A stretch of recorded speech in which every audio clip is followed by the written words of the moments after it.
Crime બ્રાન્ચની ટીમને મોટી સફળતા હાથ લાગી છે, જેમાં 50થી વધુ ગરફોડ ચોરીના ગુનાને અંજામ આપનાર રીઢા આરોપીની ધરપકડ કરવા સાથે તેની પાસેથી ચોરીનો 2,37,000નો મુદ્દામાલ જપ્ત કરવામાં આવ્યો છે.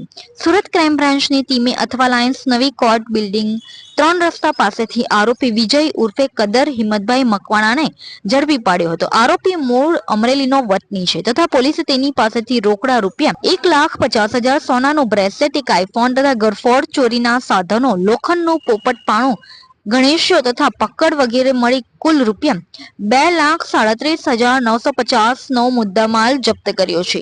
પોલીસ તપાસમાં સામે આવ્યું છે કે આરોપી ખૂબ જ રીઢો ગુનેગાર છે. તેને રાજ્યના રાજકોટ, જુનાગઢ, ભાવનગર, અમરેલી, ખંભાત, સુરેન્દ્રનગર, આણંદ અને સુરત વગેરે જિલ્લાઓમાં આશરે 50થી વધુ ગરફોડ ચોરીના ગુનાને અંજામ આપ્યા છે.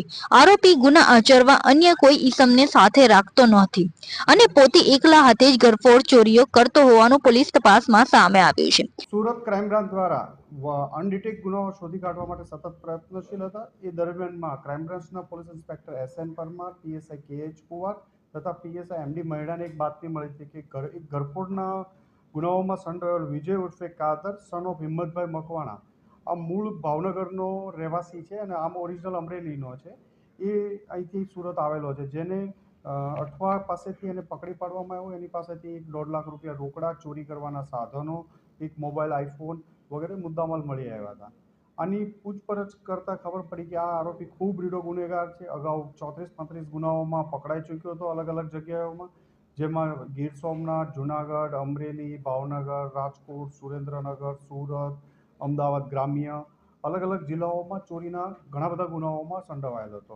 એની પાસેથી જે મુદ્દામાલ મળી આવ્યો એમાંનો એક ફોન તો સુરતમાં 2014માં એક ઘરફોડ દાખલ થયેલી હતી, એ ગુનાનો મુદ્દામાલ એની પાસેથી મળી આવ્યો અને અત્યારે પૂછપરછ દરમિયાન 18થી વધુ અલગ અલગ જગ્યાઓના એણે ગુના શોધી બતાવેલા છે કે અલગ અલગ 18થી વધુ જગ્યાએ ચોરી કરેલી છે. આનો મોટો ભાઈ છે એ અરવિંદ હિંમતભાઈ મકવાણા, એ સુરત જેલમાં 3-5-6 માસ પહેલાં પકડાયેલો હતો પૂનાની એક ગરફોડના ગુનામાં. એને મળવા માટે જેલમાં આવતો હતો અને એ દરમિયાન એણે અહીંયા સુરતમાં ચાલુ કર્યું હતું ચોરી ગરફોડ કરવાનું. ટોટલ એની 50થી વધુ ગુનાઓમાં સંડોવાયેલો છે અને એની પૂછપરછ ચાલુ છે. સુરતમાં અલગ અલગ રાંદેર, અઠવા, અડાજણ, અમરોલી અને પૂના પોલીસ સ્ટેશનમાં એના વિરુદ્ધમાં ગુનાઓ નોંધાયેલા છે. આરોપી ગુજરાત રાજ્યના અલગ અલગ જિલ્લાઓમાં ગરફોડ ચોરીના ગુનાઓને અંજામ આપતો આવ્યો છે અને પકડાઈ જવાના ડરથી તે જિલ્લો છોડીને અન્ય જિલ્લામાં ગુનો આચરવા જતો રહેતો હતો.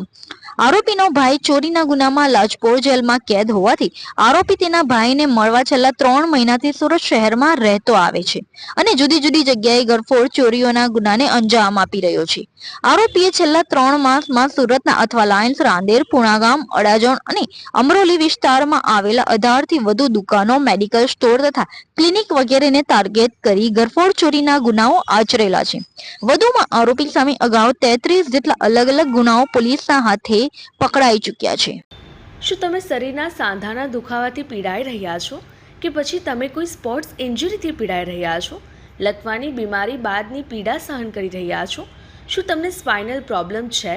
તો આ તમામ દુખાવાને હવે બાય બાય કરી દો, કારણ કે માસ્ટર ડિગ્રી ધરાવતા ખૂબ જ અનુભવી ફિઝિયોથેરાપિસ્ટ ડૉક્ટર અમિત પટેલ પાસે તમે આ તમામ સમસ્યાઓનું સચોટ નિદાન કરાવી ફરીથી નોર્મલ જિંદગી જીવી શકો છો.